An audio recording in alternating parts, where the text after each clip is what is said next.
terra e da charrua. Adeus, Ferreira das Bicas.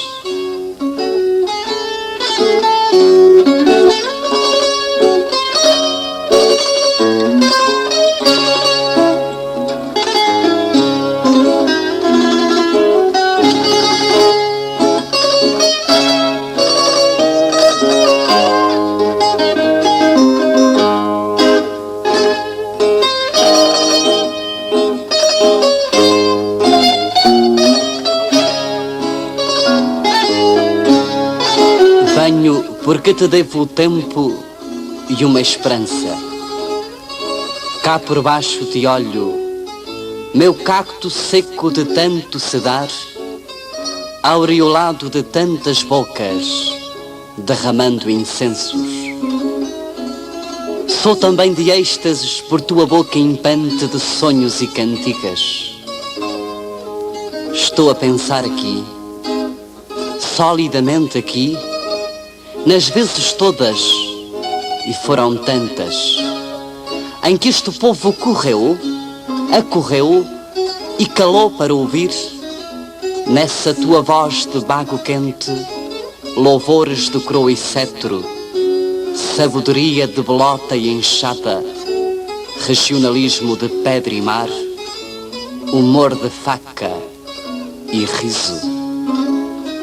E do teu estilo, único sempre, e sempre inconfundível, ficamos prenhamente fixos como rizomas. E do teu saber, espontâneo e fundo, nos deixamos embeber como esponjas ou sulcos. E falar de ti é sempre tão difícil, porque falar de ti é precisar das estrelas e dos deuses. Por isso, esta minha soluçante inquietação. Nunca soube bem, verdadeiramente, onde começa esse teu rio de versos que depois se vem projetar em catadupa sobre todos nós. Nunca soube bem, e desta vez perceber, como te vem tanto talento do forro do teu casaco. Nunca soube bem como te é possível brandir tuas quadras com a mesma facilidade com que te víamos desfazer o fumo do teu cigarro. Existe, portanto, uma grande dificuldade de falar de ti. E se o faço, é porque misturei numa simbiose das minhas toda a admiração que te tenho com esta franja de desfaçatez que abano como bandeira. Ora, parece que deixas de cantar. Parece que encostarás a cotovia do teu peito à arca do silêncio. Parece que vais emigrar os sonhos para dentro de ti mesmo. Então, é assim que resolves acabar com os versos que te enviávamos em bruto para o teu coração e que tu depois nos devolvias cantados, lindos, cheios de força, de sangue, de coragem, de verdade. É assim que nos deixas ficar com as mãos mais vazias. Nós, já habituados a trazê-las cheias de tuas quadras, como se fossem flores de alegria e de espanto vivo. É assim que abandonas o nosso cais de viver para te entregares ao solilóquio das tuas veias, estalando de cantigas para nos dizer. É assim que deixas nossa alma, este campo sempre pronto a receber o doce golpe da tua charrua, estéril como um deserto de amargura e de saudade. Não, Ferreira, tu não podes ir dormir desse jeito tão pacato, sobre o teu próprio corpo, deixando-nos tão pobres, como pobres de pedir. É que nós somos este povo que tu conheces e amas, povo que cantaste dos bodos aos arraiais, dos campos às cidades, dos Açores aos continentes onde jazem as Américas. Cantaste o povo dos Açores. Fizeste rir, pensar, esquecer, chorar, amar. Tu foste a força telúrica destas ilhas de basalto, dispersas neste verde Atlântico. E foste hortênsia, enxofre, maracujá, sal e milho, barco e trigo, e ainda o pai das chuvas, do sol, das ondas, do vento e dos versos mais lindos e mais nobres que se podem dar a um povo. E povo é isto mesmo, cherroar de dentes e morder maçãs.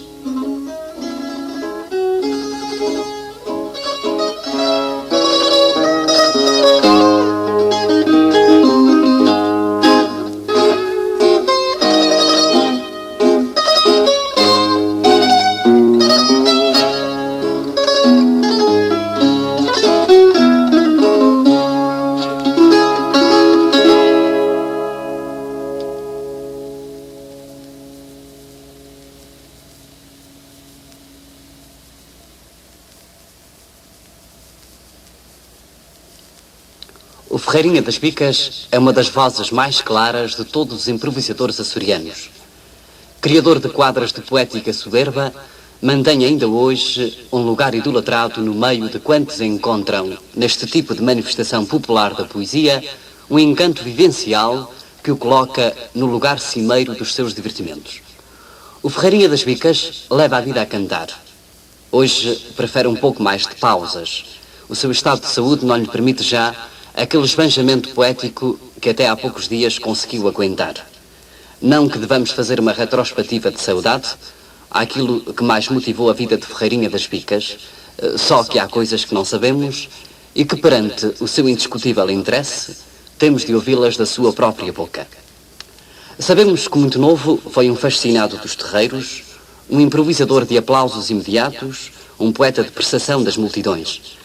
Pode falar-nos da sua estreia, avisando-nos do local, qual o seu parceiro de cantigas, fale-nos, enfim, desses primeiros tempos. A minha primeira cantoria foi em São Mateus, numa festa particular. Claro, cantei pelo caminho, atrás dos bezerros, como eles chamam as brilhanças, com mais cantadores. No desafio fui com Manuel Borges Pêssego Bravo, um grande cantador da sua época, um dos maiores cantadores açorianos, e já de renome, já naquela época velho, a quem eu temia até, e vários cantadores sabiam o que era o Manuel Borges Pêssego Bravo. Cantei com ele e daí para cá continuei a cantar com os outros publicamente. Logo a seguir fui para o Posto Santo, imediatamente no outro dia seguinte fui para São Luís e Raminho. E daí para cá, já isto há 40 e tantos anos, 43 anos, nunca mais deixei de percorrer toda a nossa ilha com vários cantadores, porque esse Bravo já faleceu, cantava também nessa época com o Tinrinho, que era um dos grandes cantadores, o cantador mais sático que até disse até hoje, de um cômico inigualável, cantador até perigosíssimo, mas sorridente, amável, bom companheiro, um colega, etc. Homem que conquistava multidões.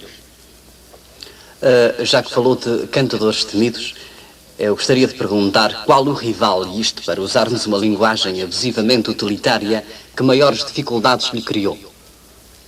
A comparação, eu vou-lhe dizer, a comparação é um pouco tosca, um pouco brusca. Tenho ouvido ultimamente que o Beto Delgado, que era o general sem medo, e eu tenho o atrevimento de dizer que entre esses grandes cantadores, para que havia o Charrua, que foi o melhor de todos os cantadores, que segundo a frase de um poeta, foi o cantador que nasceu, que viu e andou, foi o cantador que mais fraseado, mais conhecimentos tinha, e eu posso-me dizer que também não tinha medo. Ia-me defendendo conforme podia, ia arranjando cá a minha sátira se pudesse, e não tinha medo, nunca me assustei a cantar. A não ser, porém, o público, cheguei 2 ou 3 vezes, como já tive a ocasião de dizer aqui na rádio, que houve 3 vezes ou coisa assim, que me assustou, mas foi o público. Por exemplo, quando cantei ao General Carmona, quando cantei ao célebre escritor Ferreira de Castro, e assim a outros, temi o público, eles, e não o cantador. Nunca temi os cantadores.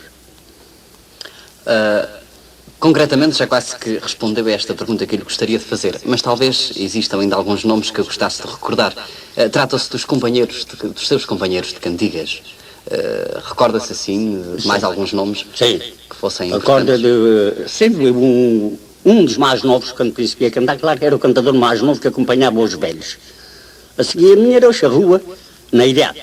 O resto era tudo velhos. O Espesso, o Bravo, o Tinherrinho, o Gregório Laranjo, esse cantava particular porque a voz não lhe ajudava, o António Dias, o João Caetano da Rocha Macica, ainda cantei com o José Raimundo, etc. Assim, com estes velhos que antigamente havia, José Patrício da Silva, que era completamente analfabeto, mas que era um bom cantador, e depois então vieram os modernos,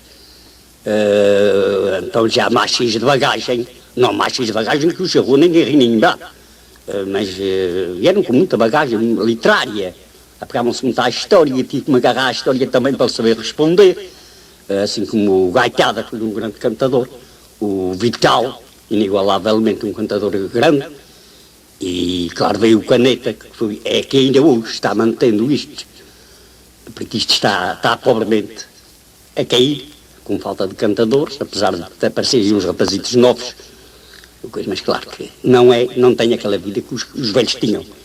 E de maneira que cantei com esses cantadores todos até com muito prazer. Claro, cantei com a True centenas de vezes, cheguei a estes Açores com ela. Posso chamar a mulher inigualável, uma heroína na cantoria. As suas quadras picavam na desbarbeira, ou como ortigas, mas eu fazia que não era comigo, não temia, ria-me. Morri sarcástico, morri atrevido, como ela me chamava, atrevido. Desculpa para esta pergunta, esta pergunta faz-se sempre a todas as pessoas que estão sujeitas ao público. Onde foram as suas maiores ovações? Ou se por todo lado se registou sempre um entusiasmo equiparado? Não. Há momentos fracos, há momentos em que o povo finge o nariz, e há momentos que a gente preferia ter ficado em casa que se ter apresentado no palco. E há momentos que a gente estava disposto a cantar toda a noite. E claro, é conforme o momento. Fui aplaudido por toda a terra. Claro, também, verdadeiramente chincalhado não fui. Não posso falar mal do povo da minha terra, que não fui verdadeiramente chincalhado. Fui a São Jorge 29 vezes, sempre muito bem recebido, trazendo sempre as melhores recordações. Fui ao Pico 2 vezes, não fui mais por motivo de doença. Até no Pico, disse uma coisa interessante, as 2 vezes que olhar, saí sempre de lágrimas nos olhos, com saudades daquela gente, pela maneira calorosa e hospitaleira que nos recebia. É certo, temos disto, temos altos e baixos nestas coisas da canteira. Ora, o Ferreirinha das Bicas tem no seu filho um sério e digno continuador. Como encara a carreira do Ferreira Filho e já agora qual a sensação do primeiro desafio com ele? A sensação foi um bocadinho terrível, porque eu estava com muito medo de cantar com ele, porque você sabe, o público, o que é que espera um pai a cantar com um filho? E eu estava cheio de medo de meu filho não se salientasse, que saísse alguma brincadeirazinha assim, pouco agradável para um pai responder. Às vezes chegávamos a salientámos às vezes numa brincadeira, numa coisa simples, coisa que para ouvir pai e filho tem que se ouvir mais com o coração que com os ouvidos. Porque se não for assim a coisa não está certa, porque dizem logo, olha, aquela quadra não era própria que o filho dissesse ao pai, nem o pai ao filho, de maneira que eu digo sempre, para se ouvir pai e filho é mais com o coração que com os ouvidos. Dizem que mesmo em quantidade os improvisadores estão em crise, isto é, correm o risco de desaparecerem nestes próximos anos. Ora, pelo que se pôde observar, pelo menos na Ilha Terceira, alguns rapazes atiraram-se ao terreiro este ano para desafiarem cantigas. Que nos pode dizer desta profecia? Haverá crise e, em caso informativo, qual a sua dimensão? Eu achava que íamos caindo numa crise. Depois destes rapazes aparecerem, fiquei com a esperança de isto continuar. Claro que não. Tem que se fazer, é claro que um cantador não se faz num ano nem 2. É preciso prática, é preciso muitas vezes estudar o público, porque há público que difere de lugar para lugar. Mas eu estou na esperança destes rapazes irem dar qualquer coisa. Como sabe, os improvisadores esbanjam rios de versos, por vezes riquíssimos de poesia e genuinamente populares. Nunca escrevem os seus versos e, portanto, nunca há a possibilidade de repetição e muito menos de guarda. Restam-nos algumas gravações, é um facto. No entanto, parece-nos que o livro é que será o verdadeiro arquivo dessa poética. Qual a sua opinião sobre a forma de preservar o enorme património cultural que os improvisadores produzem? Pois achava melhor o livro, o escrever, porque no escrever sempre escolhiam o melhor. E já na gravação fica tudo quanto o cantador diz. De maneira que às vezes o cantador muitas vezes engana-se ou por lápis não rima ou por qualquer motivo e já se aproveitassem só o melhor dele escrevendo, o cantador tinha mais vantagem. Muito bem, e agora uma pergunta de caráter mais pessoal. Continuará a cantar ou, como se diz, a sua despedida vai fazer-se? Eu não digo que a minha despedida vai fazer-se, penso que a minha despedida que está feita, que já a fiz. O meu estado de saúde não me permite cantar. E acho-me doente, não posso. Parece-me que a minha despedida que já a fiz. Pois é pena. E deseja fazer alguma mensagem ao seu público em particular? Bem, a mensagem que eu posso fazer é agradecer sempre a gentileza, a alta amabilidade que o povo me recebeu. Não tem palavras que possa agradecer, não sei agradecer em palavras assim tão simples e tão singelas, nem estava preparado para isto, para dar um muito obrigado, nem só ao povo da minha terra, como a todo o povo açoriano e a todos os cantadores açorianos, que em São Miguel encontrei também uma grande quantidade de cantadores e bons cantadores, que foram bons colegas, a quem lhes envio as minhas saudações e os meus agradecimentos e a todo o povo açoriano. Muito obrigado.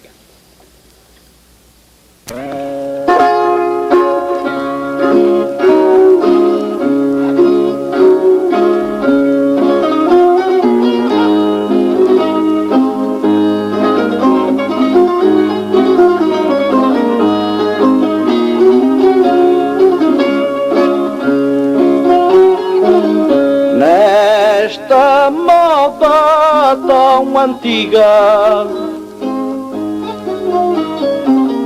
que contém altos valores, ao fazer uma cantiga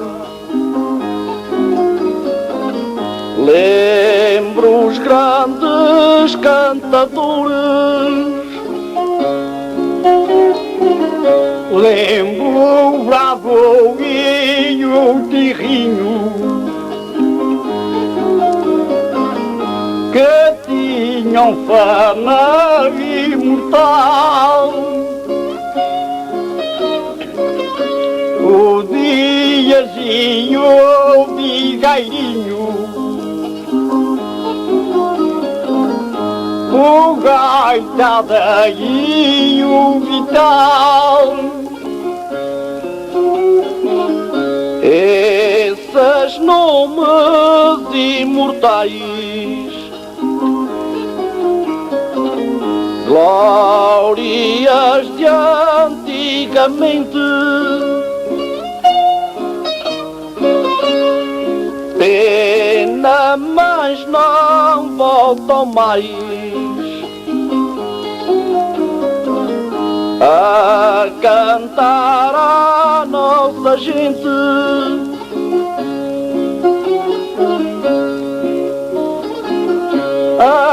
Agora canto contigo como modelar caneta, com o Abel que é nosso amigo e o barbeiro da serreta. São esses que agora estão para a paz e para a guerra, para manter manter a tradição das festas da nossa terra. Também recorda o charrua, notável cantador dos rodos.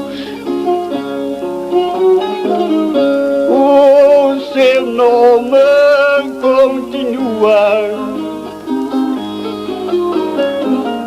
a ser o maior de todos. Foi-se embora o charrua,